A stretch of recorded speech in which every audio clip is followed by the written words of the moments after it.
ഉമറ ഉമറാക്കൾ എന്ന് പറയുന്നത് ഉമറാക്കൾ ലീഗിൽ മാത്രമേ ഉള്ളൂ എന്നും, അല്ലെങ്കിൽ പിന്നെ സമസ്തനെ സ്നേഹിക്കുന്ന ഉമറാക്കൾ മുഴുവനും ലീഗുകാരാണ്, അല്ലെങ്കിൽ അവർ ലീഗിന് കഴിഞ്ഞിട്ടേ സമസ്ത ഉള്ളൂ എന്നുള്ള ചിന്താഗതി തെറ്റിദ്ധാരണയാണ്.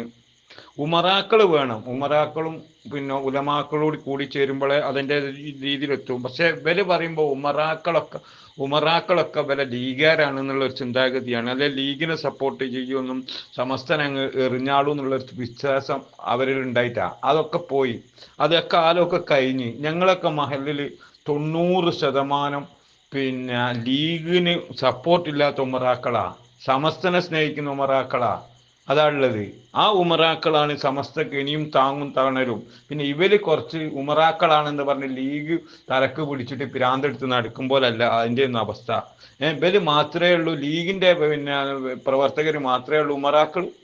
മുസ്ലിം പിന്നെ ഈ കേരളത്തിലുള്ള മുസ്ലിങ്ങൾ മുഴുവനും പിന്നെ ഈ ലീഗിന്റെ കയ്യേക്കാണെന്നുള്ള തെറ്റിദ്ധാരണയാണ്. മുസ്ലിങ്ങൾ മുഴുവനും, മുസ്ലിങ്ങളിൽ 10-20% മുസ്ലിം ലീഗ് ആയിട്ടുള്ളൂ.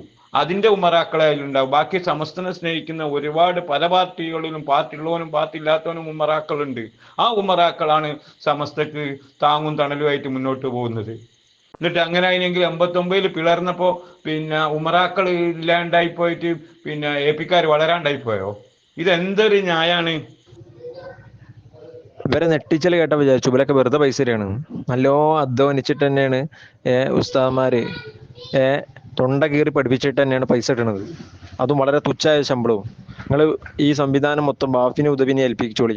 ഈ കുത്തിത്തിരിപ്പിന്റെ ടീമാണല്ലോ വാഫികളും ഉദവികളും. ഓല് ഒരു സിസ്റ്റമാറ്റിക്കിന്റെ ഇത് രീതി ആക്കുകയാണെങ്കിൽ എത്ര കൊടുക്കേണ്ടി വരും ഓരോ കുട്ടിൻ്റെ രക്ഷിതാവ് പൈസ? മിനിമം 100 റുപ്യ ഒരു മദ്രസ നിന്ന് വാങ്ങുകയാണെന്നുണ്ടെങ്കിൽ അതുകൊണ്ട് മാത്രമാണോ മദ്രസ നിലനിന്ന് പോണത്? അല്ലല്ലോ. നാട്ടിൽ നിന്ന് പല ആൾക്കാരോട് പിരിച്ചിട്ടൊക്കെ തന്നെയല്ലേ ഓരോ മദ്രസ നിലനിന്ന് പോണത്. നിങ്ങൾ അവരെ ഏൽപ്പിക്കി, അവർ മിനിമം ഒരു 500 റുപ്യ പറയും, അല്ലെങ്കിൽ ഒരു 250 റുപ്യെങ്കിലും പറയും ഓരോ കുട്ടീൻ്റെ ഫീസ്. അങ്ങനെ നിങ്ങൾക്ക് ആരാ കിട്ടല്? നിങ്ങൾ നെട്ടിച്ചാലും കേട്ട വിചാരിക്കും ഈ ആളുകൾ നെട്ടിക്കുമ്പോൾ ഇവിടെ സുന്നി പ്രവർത്തകരൊക്കെ നെട്ടുന്നു. ഇവർ കുറച്ച് ആൾക്കാരുണ്ടാവും. ഇനിയിപ്പം മഹലിൽ കുറേ ആണ്ട് കിട്ടിയെന്ന് തന്നെ കൂട്ടിക്കോ. ഈ മഹലിൽ കുറേ കിട്ടി ഇവരെന്താ കാട്ടുക? അല്ലെങ്കിൽ കുറേ മദ്രസ കൊണ്ട് കിട്ടി നോക്കാം. 10,900 മദ്രസ സമസ്തക്ക് ഉണ്ട്. ഈ മദ്രസയിലൊക്കെ നിൽക്കാൻ മൂല്യന്മാരെ വിളിക്ക് കിട്ടുമോ? ഈ വാഫി കോളേജിൽ എത്ര കുട്ടികളുണ്ട്?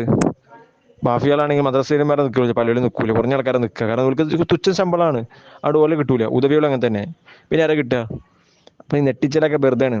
പിന്നെ ആ പരിപാടിയിൽ വളരെ കുറഞ്ഞ ആൾക്കാരേ ഉള്ളൂ.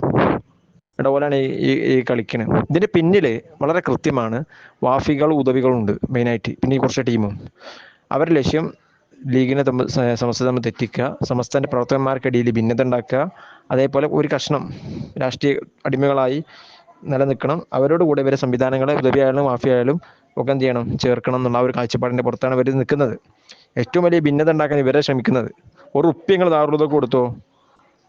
അവിടെ ഇപ്പം നിലവിൽ അവിടുത്തെ അവസ്ഥ അനുസരിച്ച് വിഭാഗീയ പ്രവർത്തനത്തിന് വേണ്ടി പല ആളുകളും ശ്രമിക്കുന്നതായി നമ്മൾ ഇവിടെ ഉത്തരവാദിത്തപ്പെട്ട കേന്ദ്രങ്ങളിൽ നിന്ന് വിവരിച്ചിട്ടുണ്ട്. അവർ പറഞ്ഞു തന്നിട്ടുണ്ട്. എങ്ങനെയാണെങ്കിലും അതുപോലെ വാഫി പിന്നെ ജമാഅത്ത് ഇസ്ലാമിന്റെ സംവിധാനമായി പോയി. അതിന് നമ്മൾ ഉസ്താദ്മാരെ അംഗീകരിക്കൂല. എങ്ങനെയാണെങ്കിലും ഫിത്ന നല്ലോണം തുടങ്ങുന്നുണ്ട്. ഉമ്മത്ത് മുന്നോട്ട്, സമസ്ത സരണി, അതേപോലെ സേബ് മുസ്ലിം ഉമ്മ, ദാറുൽ ചില ഉസ്താദ്മാർ നിയന്ത്രിക്കുന്നുള്ള വേൾഡ് സമസ്ത സർക്കിൾ പോലത്തെ ഗ്രൂപ്പുകൾ. ഈ KC ഉദവി കുറ്റൂർ എന്ന് പറഞ്ഞൊരു ചങ്ങയുണ്ട്, മഹാശൈത്താനത്. അവനെ ചില ഗ്രൂപ്പുകൾ നിയന്ത്രിക്കുന്നുണ്ട്. അവർ വേറെ ഒരു അബ്ദുൽ ഖാദർ ഉദവി ഉണ്ടേന്, അയാളും. നമ്മൾ പറഞ്ഞല്ലോ, ഒരു 5ന്റെ കായ് കൊടുത്തു കഴിഞ്ഞാൽ ഒക്കെ വിഭാഗീയതക്കാണ്. ഇത് പ്രധാനമായ ലക്ഷ്യം തങ്ങൾ കുടുംബത്തെയും സമസ്തയും തെറ്റിക്കാനുള്ള ഐഡിയ ആണ്. അവരാണ് ശ്രമിച്ചുകൊണ്ടിരിക്കുന്നത്. കാരണം ഉസ്താദിന് കിട്ടേണ്ട കുറെ സ്ഥാനങ്ങളുണ്ടായിരുന്നു. അത് ഉസ്താദിന്റെ അയോഗ്യത കാരണത്താൽ വേറെയുള്ള ആളുകളിലേക്ക് നീങ്ങിപ്പോയി. ഇപ്പോൾ വാക്കോട് ഉസ്താദിലേക്കൊക്കെ നീങ്ങിപ്പോയി. ആത്മാർത്ഥമുള്ള മുഖ്ലിസീങ്ങളുടെ അടുത്തേക്ക് ചിലതൊക്കെ നീങ്ങിപ്പോവല്ലോ, അങ്ങനെ നീങ്ങിപ്പോയി. ഒപ്പം തന്നെ ജനറൽ സെക്രട്ടറി സ്ഥാനം സ്വപ്നം കണ്ട ചില ചെമ്മാട്ടത്ത് ചില മൂല്യന്മാരുണ്ടേന്, അവർക്ക് ആ സ്ഥാനവും കിട്ടൂല എന്ന് ഉറപ്പായി. അപ്പം ഇനി എന്ത് ചെയ്യണം? ഫിത്ന ഉണ്ടാക്കണം. അതിനാണ് മുഷാവറത്തെ രഹസ്യങ്ങൾ ചോദ്യോത്തരവും മറ്റും കാര്യങ്ങളൊക്കെ.